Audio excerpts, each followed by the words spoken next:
Hello everyone, welcome back to my channel. Today we're continuing Princess Charlotte and the Birthday Ball.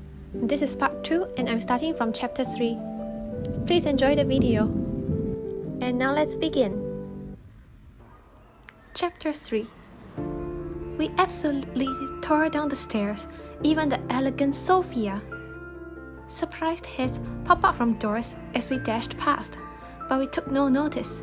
We pulled out of the grand front door just in time to see an ancient old coach rumbling away towards the bridge over the river that flowed into the palace lake. "Our ball gowns!" gasped Sophia. "Our tiaras!" wailed Daisy. Sophia, Emily, Daisy, and Katie stared at each other. "We'll have nothing to wear for the birthday ball," Katie said, and the other three burst into floods of tears. Now, I'm truly not being boastful, but I can run really fast. When I saw how terribly sad Sophia, Katie, Emily, and Daisy looked, I hitched up my skirts and I sprinted after that coach, yelling, "Stop! Stop! Please stop!"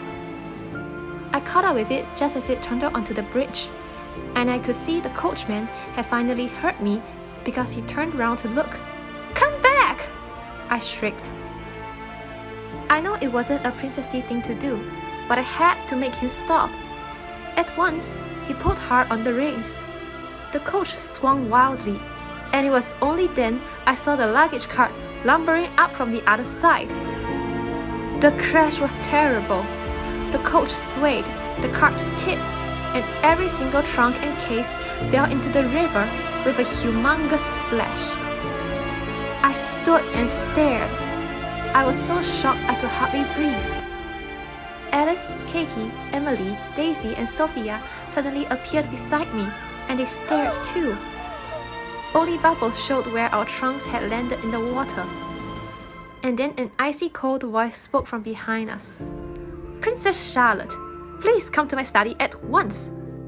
Princesses Alice, Daisy, Emily, Katie, and Sophia, I would like you to go back to your dormitory, now." Queen Gloriana sounded so angry, my stomach felt as if it was tied into agonizing knots. "Yes, Your Majesty," I whispered, and I tried to curtsy, and of course I wobbled so badly I had to clutch at Alice to stop myself falling over. I wanted to die. I really did.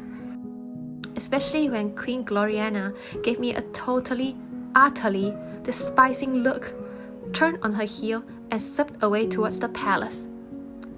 Alice slipped her hand into mine. "Oh, Charlotte," she said, "it was an accident." I began to cry. I couldn't help it. Katie took my other hand. "We'll come with you," she said. "We all will," said Sophia. "It was our trunks you were trying to save." Emily gave me a hanky, and Daisy looked at me solemnly. "You are very brave," she said. "I could never have run like that." They were all so kind, I felt a bit better. And when we got into the headmistress' study, they insisted on coming in with me.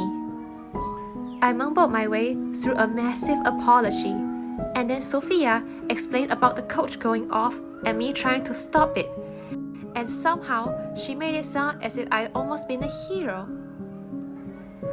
Queen Gloriana listened without saying a word. She has one of those very calm, regal sort of faces. And although she obviously thought I'd been really silly, she never said so. When Sophia had finished, she folded her hand on her desk and looked hard at me. "It seems, Charlotte," she said, "that you are fortunate in your friends. And I believe that your heart is in the right place, even if you are too quick to act before you think. By now the luggage will have been rescued from the water, and I have asked the pages to take your ball gowns to Matron's room. If you can persuade Matron, or Fairy G as we call her, to help you, then you may attend this evening's birthday ball. If, however, Fairy G decides you are not worthy, then you will be excluded together with your 5 friends. In addition, you will lose 50 tiara points, which will be a very poor beginning to your time here. I feel, Charlotte, that this will teach you a lesson you are unlikely to forget. and now you may go." We shuffled outside in silence. I can't tell you how awful I felt. It was bad enough to get minus Tiara points on my very first day at the Princess Academy, but my other punishment was the worst in the whole wide world. We were going to miss the birthday ball, and it was all my fault. Chapter 4. As we walked down the corridor, we passed a group of princesses looking at a notice board. As we got closer, they started whispering to each other, and the princess with a long pointy nose said, "Those are the girls I was telling you about. They're in big trouble. They've got minus Tiara points already." And the others sniggered. Princess Sophia was wonderful. She swept us past with such superior look on her face, I almost giggled. "Ignore them," she ordered, in her clear, cool voice. "Princesses should support each other at all times, especially when things go wrong." And she sailed on as if she hadn't a care in the world. That was Princess Florine by the board, Alice said in my ear. And Princess Perfetta was the one with the snotty stare. She was here last year, but she didn't win enough points to join the Tiara Club, so she's back here again in the first year with us. My big sis says she's ghastly. "Oh," I said, and then I noticed something.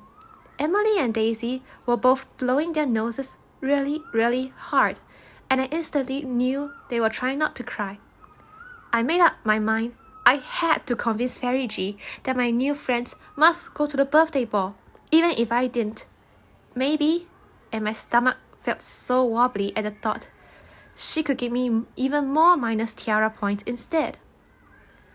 Alice knew the way to the matron's room, and we soon found ourselves outside a big door with a sign outside that said, "Fairy Godmother, Matron at the Princess Academy. No frogs, toads, or spiders if you please. P.S. No headache pills will be given to dragons." I took a deep breath and knocked. "Come in!" boomed a loud and echoing voice. I nervously opened the door and peeped inside. Fairy G was huge.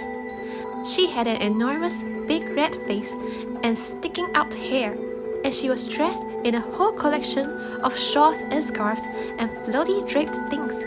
Behind her, a massive log fire crackled and spat, and flames roared away up the chimney.